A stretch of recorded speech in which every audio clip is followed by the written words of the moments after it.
Good morning. Happy Valentine's Day and welcome to the world of naturopathic medicine with me, Dr. Veronica Haydock. Today I'd like to talk about the adrenal gland, the poor, misunderstood, and neglected adrenal gland, and to me, the very importance to have this looked at for any illness you may have or disease or concern, or if you just want to make sure that your health stays as great as it can be. So the adrenal sits above the kidneys, and it's their job to regulate your stress by pumping out this hormone called cortisol, which is our own body's natural steroid. It's a reason that it's made for us. It's our fight or flight response. So whether it's mental, emotional, or actually physical, stress, illness, whatever it is, our little brains cannot perceive that in such an instance, so that we have to then have cortisol come out and help us regulate our stress, because too much cortisol is a poison to our body, but we need a certain amount of it. So as with many thyroid issues I see in my office, I often see a lot of adrenal ones, and I'm of the thought, and other professionals as well, of the thought that it could be an adrenal disorder as the root of all other issues, and the need to look at that is how critical it could be. However, lab work is not the best place to look at adrenal function. Lab work or blood work better be perfect, because that's what feeds all of your cells. And so at certain times of the day are best to look at the adrenal function. It's usually highest in the morning. So if you show up at a lab at 1 o'clock in the afternoon, you're not going to get an accurate reading, and you may never get an accurate reading using a traditional regular blood testing lab. So I often recommend a saliva test. A saliva test shows what's free and available to the body, and it's simply done at home, starts in the morning, ends in the evenings, 4 little parts, and it can help us really figure out, is this an adrenal disorder, and if so, where in the day is the issue? So why would you need to invest your time and money looking at such things? The biggest thing that I see in my office is fatigue, where many people, back again to that thyroid issue, they just think it's a problem with the thyroid, and they go to their doctor, they look and check, it's never the thyroid. Sometimes I'll check everything thyroid, it's like it's just not that. Hey, let's look at the adrenal function. So I'm so tired, can't get out of bed, no matter how much you sleep, could really be the adrenals.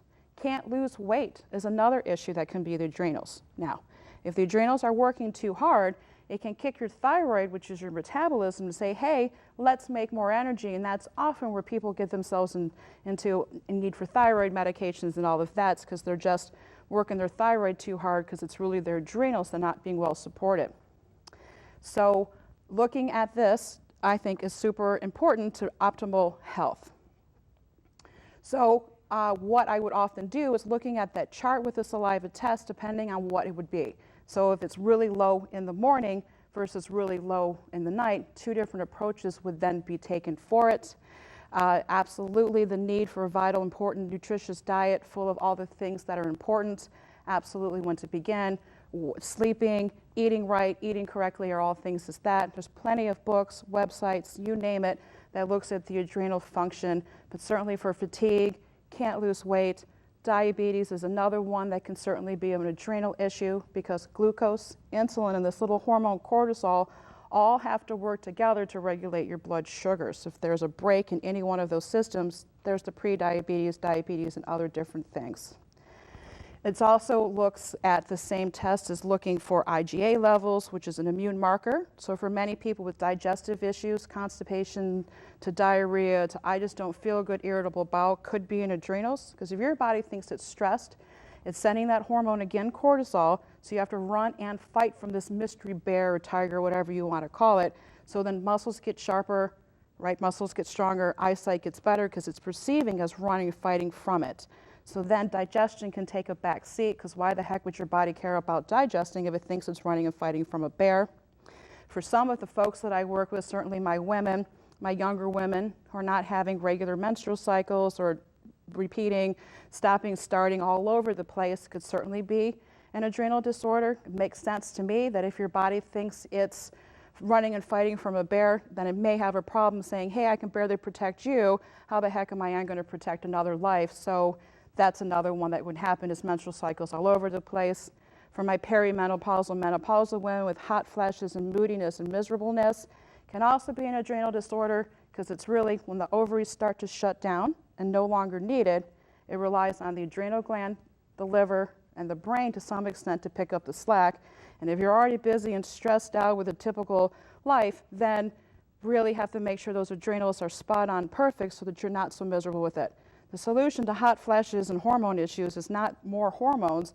It's really figuring out what the heck is the problem to begin with and what can you do to make a difference. Some basic things that you can start with as you're looking to explore the adrenal function is making sure you're eating from within 1 hour of waking up, and every meal you need that has to have protein. Some of my vegetarians really struggle with this, so we do the best that we can. Proper sleep, laughter, making time for yourself, all those things are so important. It's not just, oh, manage your stress that you may hear from your doctors. What can you do for it?